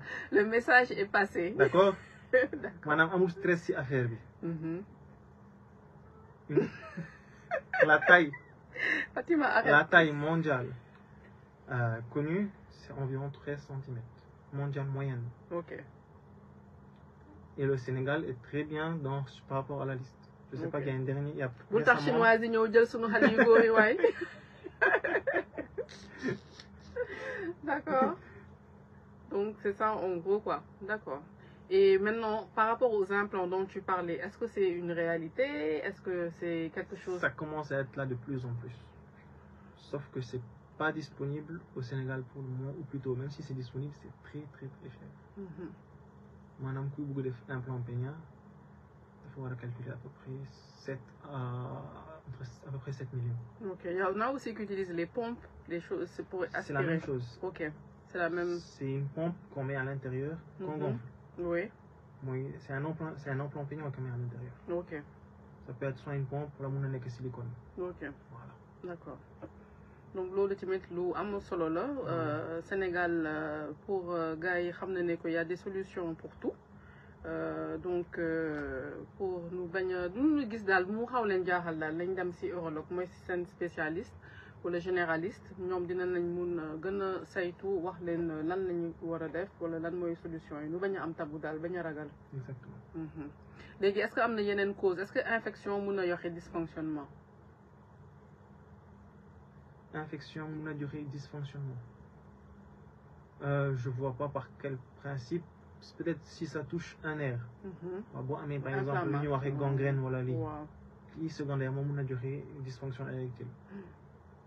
Gangrène mooy infection bu bon daf day ñëw si watu xuur yi ak awra bi lekk sa ñu ko waxee der bi. Voilà mun na joxe secondairement dysfonction érectile. D'accord. Est-ce que am na yenn traitement wala am na yeneen cause yu nga xamante ne mun na indi dysfonctionnement wala non à part yenn feebar yi comme nu nga ko waxee muy feebaru sidit muy diabète wala nga am ay graisse bi mu athérosclérose. Waaw cigarette bi ak xale yu góor yi tamit est-ce que am na La cigarette est un facteur favorisant de l'athérosclérose. D'accord. Déjà. L'obésité c'est un facteur favorisant parce que ça entraîne. Soo amee yaram bu bëri. Ok, d'accord. Donc loolu yëpp day tax ne sa sidit yi nga am ci problème. Ok. Est-ce que am na leneen lu ci bëgg a yokk ci loolu balaa ñuy Par rapport à la dysfonction érectile, non. Non. Par rapport à l'éjaculation précoce aussi? Aussi non. Non, d'accord. Léegi ci lan nga bëgg nu waxtaan peut-être lu ngay gis lu nga jot a gis yow en tant qu'étudiant maintenant aussi tu es médecin, tu as fini dans les hôpitaux quelque chose nga xamante ne bëgg nga Sénégalais yi tamit. Il y a beaucoup de choses aussi dañu waxtaan léegi actuellement sur cancer de la prostate mais dañu fàtte cancer de la vessie. Waaw. Cancer de la vessie généralement malade bi day ñëw mu wax la seen bi man damay tuur deret bu may tuuree ndox deret lay génne à la fin wala deret lay génne au milieu voilà c'est saw bi yëpp. Si on remonte 10 ans 15 ans plus tôt maanaam si xale yi waa ñu ko waxee fleuve Sénégal wala ku sangu si dex yi bu nekkoon xale mus na am bilharziose. En tous les cas mus na am bilharziose wala mus na bu nekkoon xale mus na saw deret. Et au nord du Sénégal comment est-ce que yeneen région c'est pareil góor kuy sawee deret dañu ko waxee voilà man guerrier laa nekk Afrique waaw. Alors que feebar la. Waaw. Bii boo ko bàyyee boo ko bañ faj 10 ans 15 ans 20 ans après bilharziose bi dafay bouger jusqu'à ce que ça devienne cancer. Ok. Et la particularité du cancer de la vessie buy jógee bilharziose parce qu'il y a deux types les plus connus. Le type qui vient de la bilharziose. Non, vas-y, continue. Le type qui vient de la bilharziose a la particularité de ne pas être chimiosensible. Maanaam chimiothérapie bi du dox ci moom. Ok. Wala day jafe-jafe dox. Ok. Dans ce cas-là solution bi mooy am ñaari solution.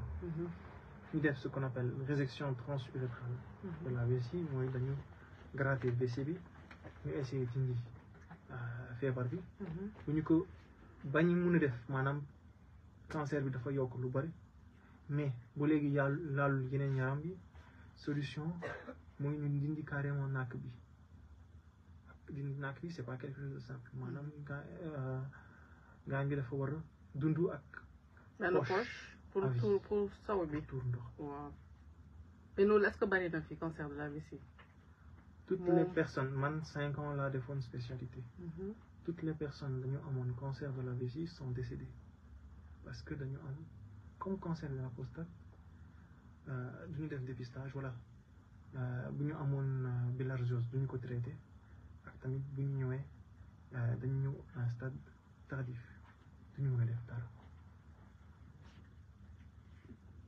te loolu à part tour deret bi amul yeneen mandarga xam nga booy tuuree deret lu bari da ngay sonn mais je pense que quand même le fait que nit ki di tour deret à part par exemple comme nga waxee zone yu nga xamante ne ñoom peut-être pour ñoom c'est être guéri ou autre à part loolu foog naa ni am na yeneen mandar nit ki dina ko tiit te ñëw si médecin parce que tour ndox te mu am deret daf leen tiital quand même c'est rare qu'il y ait d'autres signes à part la fatigue maanaam xam nga booy tuuree deret lu bari da ngay am anémie booy amee anémie da ngay sonn voilà am na ko posé question Cheikh Babou ñu ngi lay nuyu merci de suivre sunu émission bi nee na intéressant j'ai juste une question le fait de ne pas uriner fréquemment peut-il accélérer la prostate donc je sais pas si c'est pour le cancer le bëgg a laajte ou de manière générale prostate bi lay wax quand il dit qu'il je vais répondre à ces questions de deux façons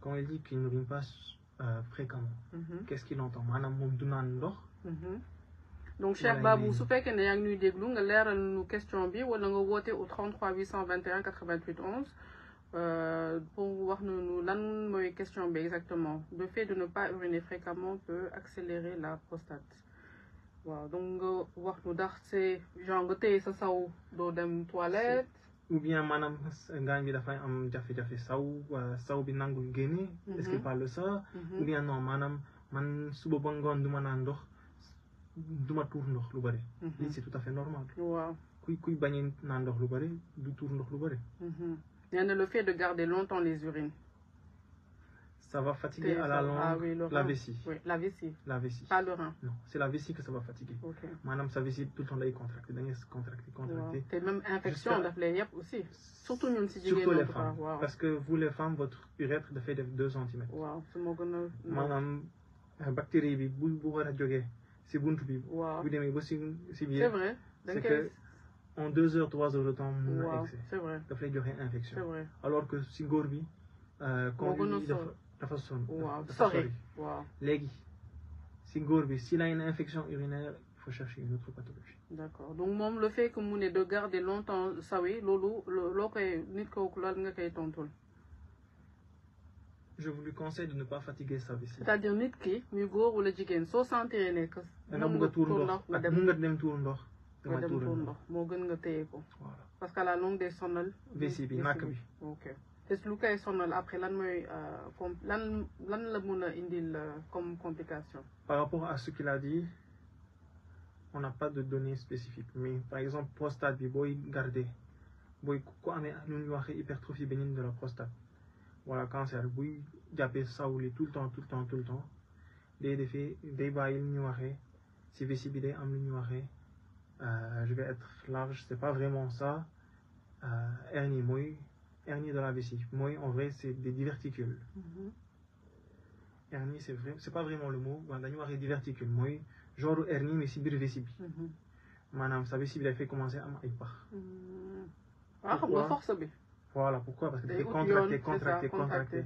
exactement donc voilà je pense que jusqu'à après aller à ce qu'on appelle une vessie claquée mooy même booy opérer prostate wala booy opérer yeneen affaire à la longue même booy ko opérer ngaañ bi du mun a téye saw bi d'accord wala ngaañ bi mënul saw normal pourquoi parce que c'est parti jusqu'à un moment où le muscle de la vessie dafa sonn ba lâché quoi c'est ça ak di naan ndox bu bëri parce que am na ay nit ñu bëri tamit duñu bàyyi xel di naan quelqu'un de normal dafa war a naan surtout fii en Afrique dafa waaw parce que da ngay ñàkk à Dakar moins qu'en région.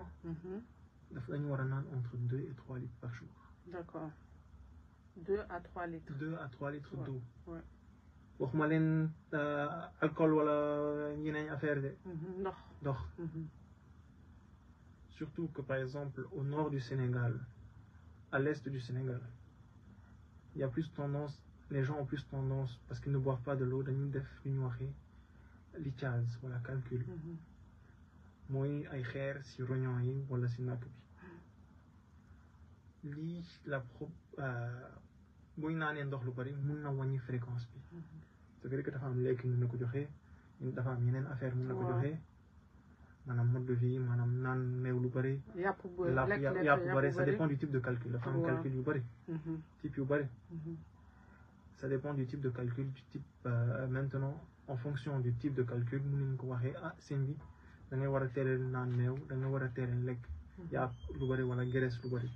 te nit yi tamit suñuy seetlu tamit seen couleur tour ndox mun nañ xam ne ni ndax lu ñuy naan baax na ci journée bi wala doyul parce que sow ndox bi plus muy foncé plus mooy wane ne que nit ki nu muy naan ci ndox. normalement booy naanee ndox booy xamee boo bëggee xam est-ce que looy naan ndox bi baax na wala de tuur ndox bi. dafa war a mel ni comme ndox bi nga naan. dafa war a leer daal. dafa la war a leer warul xonq wala warul. orange wala jaune.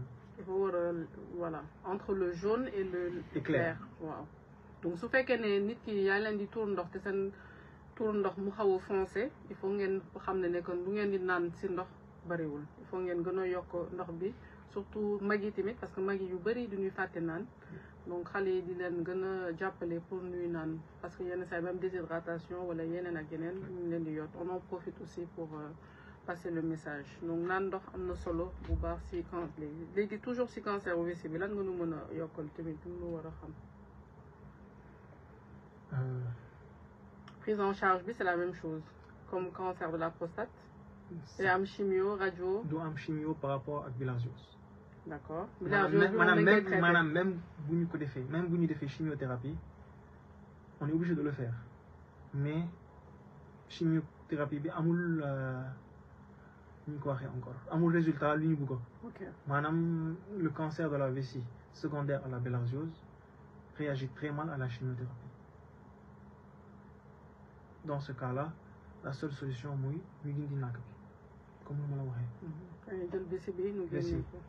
et c'est un problème de santé publique maanaam booy ñëw dindi vessie bi dund ak poche toute la vie. c'est vrai c'est pas un problème parce que nit ki déjà pour mu accepter ko. déjà la poche là c'est à peu près 3000 à 4000 normalement tous les jours ici en Afrique parce que les gens n'ont pas les moyens dañu ko utiliser une toutes les 3 4 jours. même poche bi. ok mais loolu est-ce que am na ñu bari fii ñu ko am. cancer de la vessie. waaw y en a beaucoup. ok léegi nit yi dañuy dund est-ce que dina leen yàqal autre chose est-ce que am na impact si seen góore su nekkee góor ou pas. déjà dès qu'on va opérer la vessie chez les hommes en tout cas on est obligé d'enlever la prostate. booy dindi prostate booy am da ngay bañ a am érection. dafa am impact direct. oui parce que on va enlever tout ce qui est autour. on va essayer d'être large parce que le cancer de la vessie c'est un cancer qui est agressif. day dugg fu nekk daal. voilà. ok. léegi maanaam solution bi mooy il faut que nit yi dañu war a teel traiter. léegi est-ce que comme ni ñu waxee prostate tel âge il faut nga def dépistage bi est-ce que il en est de même pour la vessie wala c'est seulement soo gisee ay mandarga wala leneen nga koy mun def. normalement pour cancer de la vessie booy commencer gis deret da nga war a ñëw boo nekkee xale waxuma la boo nekkee ay genre 18 ans wala 20 ans da nga xaar ay 10 ans wala 15 ans mus na ko amee il y a 20 ans wala 10 ans. da nga ko fàttee laaloo ko fajoo ko da ngay xaar 10 ans au bout de 10 ans dafay commencer indiwaat encore même problème tour ndox ak deret da ngay ñëw généralement les personnes qui sont traitées précocement du ñu am dara. est-ce que à Dakar par exemple di nga gis nit nga xamante ne dina ko xale yi dina am ay xale yu ñëw consultation. à Dakar la bilharziose est beaucoup moins importante parce que Il n'y a pas de fleuve, il n'y a pas tout ça. C'est vrai que plus dans le nord. Dans le nord, dans l'est, en fait, là où le fleuve Sénégal passe. Ou bien il y a le fleuve Gambie aussi. Voilà. Ok. Est-ce que nous y traitons fleuve aussi? Nous traiter fleuve parce que feebar bi day ñëw si benn mollusque. Waaw. Non, su may waxee traité fleuve bi par rapport au mollusque quoi, est-ce que amul ay produits nga xamante ni mun nañ ko si def pour mu rey leen wala mu rey kii lu koy yoxee? Wax dëgg yàlla ça je ne sais pas. Loolu non, d'accord. Je ne sais pas. Ok. Donc cancer de la vessie donc soo muy lu nga xamante ni lu am la aussi donc nu bàyyi si xel toujours soo seetloo si feebar yëpp lu ñuy retenir mooy nit ki lépp lu mu gis lu ko jaaxal dafa war a dem seeti spécialiste bañ a toog sa biir kër nekk ak sa feebar ndax lan parce que da nga jaaxle wala nga xaw a tiit parce que Sénégal nag ñu bëri dañoo ragal koo si wax bilan mu ne la chou genre Fatima yi koo si wax bilan mu xaw a ragal alors que nit ki nga teel a xam lu la jot loolu mooy jàppale nga gaaw faju te poche bi tamit day gën a oyof donc. Exactement par autre chose léegi actuellement seddaay bi dafa commencé dugg dañu commencé dugg li ñu waxee dafa am feebar dafay ñëw si góor bi li ñu waxee torsion du testicule dafay jokkaat bu ñu amee seddaay. lu tax parce que avec le froid les testicules ont tendance à remonter la peau scrotale pas les testicules mais les testicules aussi d'ailleurs. tension maanaam day tourné wu daal. donc ku nekk dafa war a def dànk si xale maanaam xale yi bu ñu ñëwee ñu wax la papa wala maman sama xuur bi dafay métti trop ou bien dafay wàcc rek wala day wàcc wala affaire yi dafa war a dem dafa war a gaaw loolu urgence la parce que foog naa ne su fekkee ne dafa toog di te réglé waat on a 6 heures de temps pour defar ko parce que sinon au delà de loolu day doo mënati def dara. dañu war a dindi xuur bi après 6 heures de temps. Après 6 heures de temps donc ñu bañ a négliger xale bi nga xamante ne wala mag bi nga xamante ne day am douleur bi day métti bu baax wala c'est. Ça fait très mal jusqu'à ce que le patient vomit. D'accord. Ça fait wàcc. Ok. Voilà. Te neurones tout est comme calcul en fait. Voilà. Non, bon, c'est pas pareil parce que la douleur, elle ne bouge pas. Ah, elle est localisée. D'accord. Elle reste au niveau du testicule. Et par rapport à ça, il faut donner des dingues parce que ensuite, à l'âge adulte, la personne qui a une torsion du testicule chez l'enfant et que c'est pas traité rapidement, la fait des libération d'anticorps antispermatozoïdes. Madame, à la langue, si c'est mal traité, si c'est pas traité rapidement, à la langue, vous m'avez bañu am doom dafay am doom. Ok. Donc loolu tamit. Il y a tout ça. Pour nous bàyyi ci xel, ça c'est surtout un message pour les parents. Oui. Pour nous nekk gën a attentif. Autre chose aussi, par rapport à l'enfant, par exemple, qui vient de naître. yaay ku nekk dafa war a dem examiner xuuru. waaw mooy cryptocurrency. voilà xuuru xaleem. maanaam dafa war a seet est-ce que xuur yi dañu nekk palaasam. parce que xuur yi bu ñu bañ a nekk palaasam dafa war a opérer avant les 2 ans. parce que bu bañee opérer balaa 2 ans xale bi à l'âge adulte la probabilité mun a am doom. day wàññeeku. c'est très faible. parce que dès que ça dépasse 2 ans à l'intérieur de l'abdomen, ou plutôt pas l'abdomen, à l'intérieur du ventre, la probabilité que ces spermatozoïdes soient viables est presque nulle. Ok. loolu mooy cryptorchidie. Cryptorchidie. waaw donc loolu tamit lu am message bu am solo la donc bàyyi leen xel tamit soo leen amee doom bu góor di xool ndax testicules yi ñu ngi seen place parce que fii ak 2 ans mun nañ ko opérer delluwaat leen ci seen place wante su weesoo 2 ans yi mun na leen indil ay complications pour ñu bàyyi ci xel loolu am na solo la d'accord.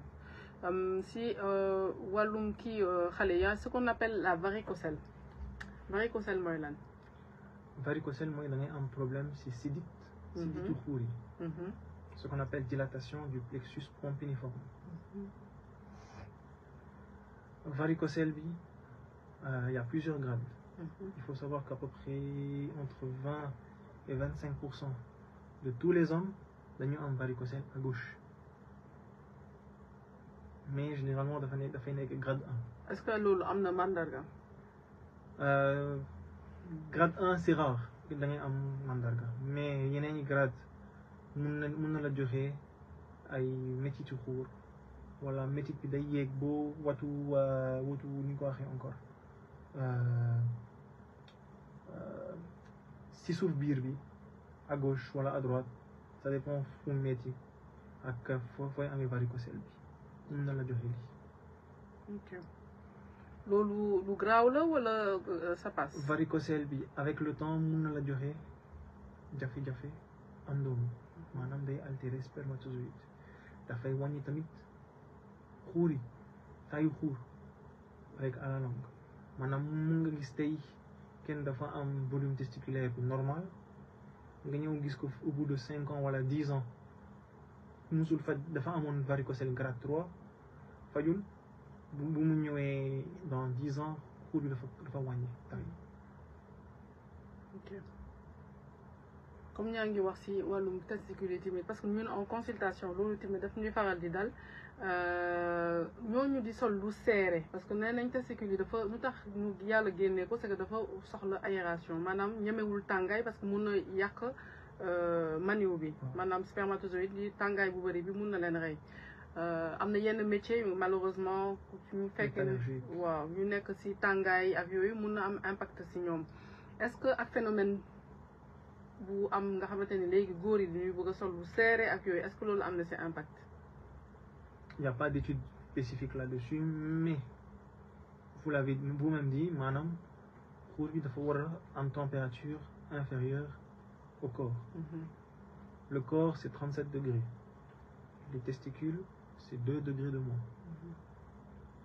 buy solee yére yu serré nga yéeg sa testicule ba ci kaw ah lu mu wax dégg la non da ngay yéeg testicule dafay yéeg testicule ba ci kaw wala dañu nekk ay jour dañu serré température bi dafay yokk bu yokkee ça peut altérer la spermatogénèse. Fatima. Spermatogénèse mooy la production de spermatozoïdes. D'accord. D'accord. Maintenant par rapport à la production de spermatozoïdes avant si on commence à avoir une altération aujourd'hui la spermatogénèse elle dure 74 jours 73 plus ou moins 2 jours. Ça fait beaucoup. 72 heures. 73 jours. 73 jours. maanaam boo amee spermatozoïde dañu commencé dund léegi. waaw ci testicule bala ñu nekk mature c'est 2 mois et demi presque. D'accord. 73 jours, 2 mois et demi presque. Wow, 2 mois et demi, ouais. 2 mois, 60 jours, ouais. Donc, température bu yéegee lu bari ci wutu xuur bi bala ngay am booy arrêté sa liggéey bi tey. bala ngay am spermatozoïdes normaux il faut nga xaar 2 mois et demi. Si tous les spermatozoïdes sont morts. Oui. À cause de la température. Généralement ça survient kuy liggéey métallurgie. ay fer yi ay four aussi voilà. Si chaleur boulanger yi tamit. les restaurations aussi je pense si c'est fermé peut-être dans les cuisines mun na ko def aussi donc loolu tamit est-ce que yéen ngeen sensibiliser nit yi par rapport à ça. Il faut d'abord que les patients viennent consulter là pour ça. Ouais. Mais généralement la première chose qu'on demande dañu ko laajee tamit métier bu muy def en même temps parce que sûrement loolu aussi dans le cadre kenn peut-être ku am problème mu doom sûrement soo leen poser yenn questions yi métier bi mun na la aider su fekkee ni jabar bi seet nañ si moom amul benn problème ku góor ki nu def spermogramme peut-être mu wone yenn mandarga munu 25% des hommes 25% de la cause de l'infertilité c'est les hommes 25% c'est les femmes ok et 50% ou plutôt 25% autres c'est les deux il y a 25% non connus. Donc autant chez la femme qui va jigéen bi ni muy demee consulter wu di xool problème bi fu mu jógee ku góor ki noonu la war a dem tamit loolu quand même c'est un problème au Sénégal ça ak bu ñu fajee benn bañu faji beneen duñu avancer bu amee ñaar yëpp dañu am problème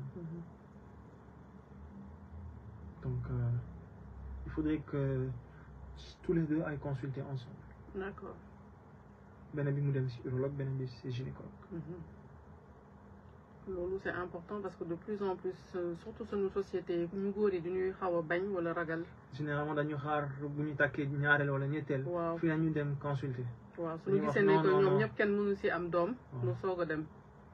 mus na am benn dafa takkoon première bi mu toog ak moom 3 ans 4 ans mu wax jabaram ñoo mooy problème bi jabar mu dem si docteur bi daf ko waxee. yow amoo benn voilà yow amoo benn problème mun nga dund xale bi normal mu dem takk ñaareel mu toog ak ñaareel 3 ans 4 ans même chose mu tas ak première bi mu dem. sëy mu am doom maanaam waruñu bàyyi ñu ko waxee encore teg responsabilité si jigéen bi kese. góor ak jigéen mun na am problème jafe-jafe am doom ak ñaar yëpp dañu war a faj ensemble. boo leen buggee ëpp chance am doom. te même yenn saa yi da ngay gis ku góor kii mun na am doom si voilà mu am doom après loolu dab ko aussi ma lu ñuy waxee les infertilités secondaires donc parce que ñu bëri tamit loolu ñuy wax man am naa doom ba pare donc man dara mënuma dal mais non parce que yenn infection yu nga xamante ne fajuñu ko bu baax. wala yeneen gàllankoor mun na tax ne ba nit ki du mënati am doom bien vrai que mus na si am doom avant mais mun na ko dab pour ne pas que loolu tamit mu bloqué. Je vais donner un exemple tey kese la quoi patient qui était venu à peu près 2 semaines. ak jabaram. patient bi mu ñëwee mu wax ma seen bi sama jabar mun na am doom dafa dem gis gynécologue mu wax ko. yow amoo benn problème mun nga dund normal léegi góor bi mus na am doom ak beneen jabar il y a 3 ans wala 4 ans bu ma ko examiner ba pare dafa amoon varicocèle. nenukaay bi wala xuur bi dafa commencé wàññi taay sax ak varicocèle lu mu amee dafa am varicocèle très avancé. bu ñu ko fajee ba pare de toute façon balaa ñu commencé faj ko sax ma dem laaj analyse spermogramme bi dafa amoon problème alors que moom dafa xalaatoon que jabaram mooy problème c'est ça donc loolu yëpp mooy wane ne ko daal mu gën a sensibiliser parce que c'est quelque chose d'actuel jigéen ñi sonn nañ si lu bëri parce que xale yu góor yenn saa dañuy bañ surtout su jotee am doom pour moom amul benn voilà du si moom donc ñuy seetu comme tu as dit ku mu nekk ku jigéen ki wala ko góor ki donc ñu ngi si fin wu émission bi peut-être su fekkee ne am nga un mot de la fin nooy tàggatoo ak sunu auditeurs yi lan ngay wax en tout cas ñu ngi lay remercier si sa teewaay bi tey léegi ma bàyyi la nga tàggatoo ak auditeurs yi. Je vous remercie d'abord ak damay remercier tamit téléspectateurs wala auditeurs qui nous ont suivis pendant presque 2 heures de temps. Tu as vu, c'est passé vite. Oui. Je rappelle, et c'est un mot de l'association sénégalaise d'urologie aussi, góor bi dafa war a dépister à partir de 40 ans. Il faut qu'on revienne à Novembre Bleu. À partir de 40 ans, 45 ans, góor yi dañu war a dépister pour ñu mun a seet est-ce que dañu am cancer de la prostate wala déedéet. parce que boo leen ko bàyyi ba si kanam boo leen ko amee léegi ngeen ko bàyyi ba si kanam feebar bi dina wàllu seen yaram bi yëpp ak duñu mën a def dara à part accompagner seen feebar bi jusqu'à ngeen dolli adduna bi alors que boo leen teel a ñëw di ngeen mën a faj. Voilà, exactement. Ça c'est la première chose. Deuxième chose aussi, il faudrait aussi, comme avec la LISCA, moom day subventionner tout ce qui est en rapport avec le cancer du sein. Il faudrait aussi qu'on essaie de trouver une solution pour pouvoir subventionner le cancer de la prostate, le traitement en tout cas, traitement hormonal. wax naa la ko yombul presque 250 voire 300 000 avec les bilans par 3 mois. C'est pas toute la population qui peut payer ça. Généralement on est obligé de passer avec les moyens rudimentaires li ñuy waxee orchidectomie wala pulpectomie maanaam dañu xolli kuur yi pour ñu wàññi testostérone ak góor yu bëri nanguñu affaire yi parce que booy laalee kuur yi ku mel ni damay laal sa dignité. Comment la ñu ko waxee dignité sax. Voilà. Donc je rappelle encore, il faut venir fagaru moo gën faju. Merci beaucoup. Donc merci Adi man tamit lu may tëjee peut-être Hassan pardon Adi xam nga rek mooy dermatologue bi donc Hassan lu may rappeler tamit ci novembre bleu bi wax nga ko lu am solo képp nga xamante ne ci sa famille sa yaay wala ci famille côté jigéen ñi am na ñu amee cancer du sein xamal ne ni que yow am nga chance su def cancer prostate donc bàyyi ci xel bu baax a baax nga gën a teel a dem dépister wu soo amee 40 ans nga ci bàyyi xel. Dépister sa bopp xam foo tollu donc fagaru moo gën faju donc ñu ngi leen di remercier di leen jox remercier Fatima Dakar FM ñu nu doon suivre tamit di leen wax ne bu leen hésiter ngeen partager tamit émission bi ndaxte ñëpp mun jot ci information bi loolu moo itteel association docteur Nakamu naka lay waxtaanee ak askanam ngir jox ko ay moyens ay information pour gën a am taxawaay ci wàllum wërgu yaramam loolu moo nu itteel ñu ngi leen di jox rendez-vous semaine prochaine merci. Donc peut-être ici en français tu fais un petit résumé du novembre bleu quelques minutes et tu dis au revoir après. Allez-y, vas-y. Novembre bleu, ça consiste, c'est le mois du cancer de la prostate.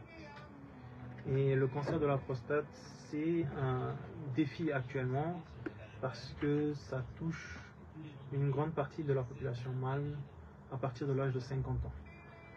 Et il faudrait que maintenant, avec comment je vais vous expliquer ça, avec l'avancée technologique, on arrive à détecter le cancer beaucoup plus tôt. Et il faudrait que tout le monde, à partir de l'âge de 40 ans, 45 ans, vienne se faire dépister pour le cancer de la prostate, pour pouvoir avoir une qualité de vie et une espérance de vie plus augmentée. Parce qu'il faut savoir déjà que quelqu'un qui est traité du cancer de la prostate à un stade précoce, il augmente sa durée de vie d'à peu près entre 5 et 10 ans. Alors que quelqu'un qui a un cancer de la prostate qui est avancé, généralement on ne lui donne que 2 ans de survie sûre avant de pouvoir voir combien est-ce qu'il va durer. D'accord. Voilà. Donc je voilà. vous remercie. En tout cas, merci Hassan. Merci encore une fois, j'ai appris beaucoup, notamment quand tu disais que quelqu'un dans sa famille qui a un cancer, que s'il y avait des femmes qui avaient des cancers de sein, qu'il devait faire attention à aller se dépister. Le cancer de la prostate est une réalité. Donc nous exhortons les hommes à partir de l'âge de 40 ans à aller se faire dépister. Quand vous voyez des choses qui vous intriguent ou qui ne vous comprenez pas, rendez-vous chez l'urologue. Mieux vaut s'y prendre tôt, d'autant plus qu'il n'y a pas vraiment de symptômes pour le cancer de la prostate. Donc c'est juste le dépistage en faisant les bilans régulièrement qu'on peut voir ce qui est anormal et ainsi faire la prise en charge rapidement. Parce que tant que c'est localisé au niveau de la prostate, ça coûte beaucoup moins cher et c'est quelque chose, le traitement est beaucoup plus facile. Parce qu'une fois que ça dépasse la prostate, c'est-à-dire c'est dans les environnements ou bien même qu'il y ait des métastases, c'est-à-dire que ça se disperse un peu partout dans le corps, ça devient plus coûteux. Et les complications également sont beaucoup plus lourdes, notamment avec les douleurs osseuses, des compressions médulaires, des compressions au niveau du rein, etc.